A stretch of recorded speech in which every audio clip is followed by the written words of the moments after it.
I'm going to make one of my favorite appetizers at the moment. It's fried bocconcini. I mean, cheese that's been fried, it's always going to be a winner. And I'm going to serve it with a sweet chili sauce.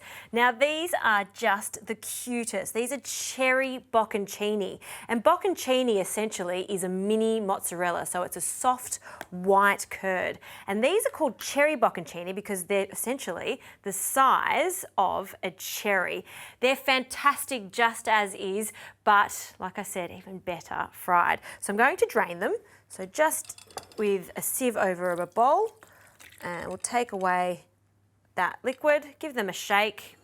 Now I need to crumb these so they're crispy on the outside and super soft and gooey in the center. So some flour, we'll add about half a cup of flour to one bowl. And we need our eggs, so we're going to crack our eggs into a second bowl. And I always like to do this in order of the production. So we're going to go flour first, then we're going to go eggs, and then we're going to go crumbs. Now these are panko crumbs, and I like to add some sesame seeds, so white sesame seeds, and also some black sesame seeds. It's just going to make it look extra special, and then we're just going to mix that up. Now we need to season this quite well, so a generous pinch of salt and some freshly cracked pepper. And then we're going to whisk our eggs with a splash of water. Break those egg yolks with the egg whites and give that a really good whisk so everything's combined together nicely. Okay, let's start crumbing them. So we're going to grab one of our little cherry bocconcini. We'll coat it completely in the flour, shake off the excess. Then we're going to place that into our egg. Again, shaking off the excess. And then we're going to just completely coat it in our breadcrumbs. Now, if you want to go all out and make this extra crispy, what you can do is double crumb. So back into our egg wash, shake off excess, and then into our flour. This is actually a really good idea because you get the extra assurance and the real definition of that crumb. All right, I'm going to make a few more of these and then we can start frying.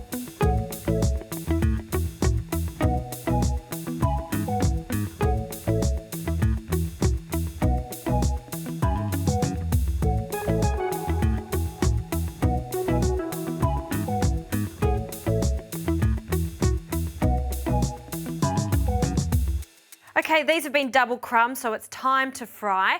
And I've got my oil at 170 degrees. This is just vegetable oil. And just to ensure that it is at the right temperature, I always like to get just a little bit of the crumb and pop it into the oil. And you see, if it just really starts to fry like that, you know it's at the perfect temperature.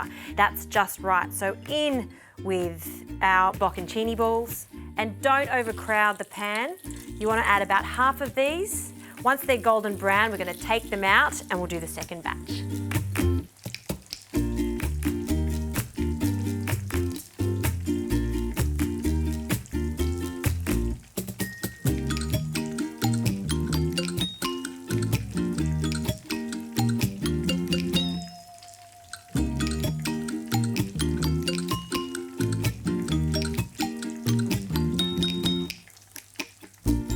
All right, this second batch is ready, so we're just going to take them out. Whoa, look at the goo on these. Some of them have exploded slightly, but that's okay. It's all part of the theatre, and we'll turn the heat off. Now, like I said, I'm going to serve this with some sweet chili sauce, so we're just going to pop that in there. Seems kind of unusual because sweet chili sauce is an Asian condiment, but the sweetness and the spice goes so well with the salty, gooey mozzarella. And now let's pile these cherry bocconcini onto our plate. They are piping hot. I highly recommend allowing them to cool slightly before you bite into them because it's like molten lava inside. This first batch have cooled down slightly, so I will oblige and have a taste. Just dip that into the sauce.